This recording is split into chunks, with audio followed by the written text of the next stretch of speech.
Good afternoon. I'm Corey Ingber. I hope all of you are safe and well. Coming to you from Ingber&Weinberg in my garage via the inside of my 1964 Cadillac. I'm not driving the car. I'm just here for comfort purposes.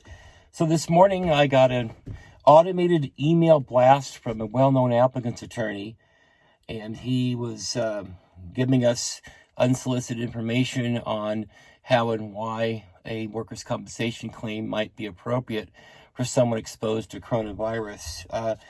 The email was professionally written and it didn't mislead, but I question the timing, but it's coming. Second topic on my mind is telehealth. The other day we had a case where we had to make a decision whether or not to go ahead and go with the telehealth evaluation or not, and we decided not. If you do go with a telehealth evaluation, make sure you preserve your rights to object to admissibility and weight of evidence, because it's important. You don't want to waive those objections. This was an AOE week case, and I didn't feel comfortable having the doctor, not examine the patient and really not test the theory of the case, so to speak.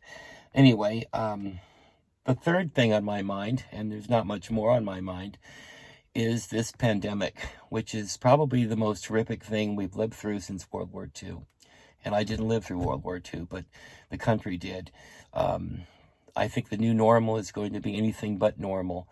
I can envision restaurants with fewer tables and waiters with masks and gloves, businesses that are no longer here, millions of people laid off and furloughed.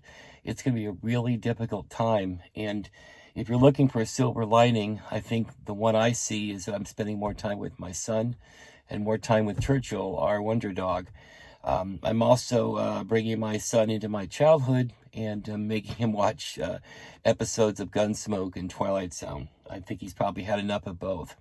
Anyway, finally, this is a time to reflect and to appreciate the things that we do have, and what's important overriding is the health and safety of all of us, our family, friends, and loved ones. Since we are dealing with workers' compensation, we have found an uptick in interest, even with recalcitrant attorneys, and we have opportunities to settle cases right now. Other than that, Mrs. Lincoln, it's a rough time, and we pray for everybody's health and well-being. Anyway, I'm actually not going to overdo my time, so go back to what you were doing, and thank you so much. Take care.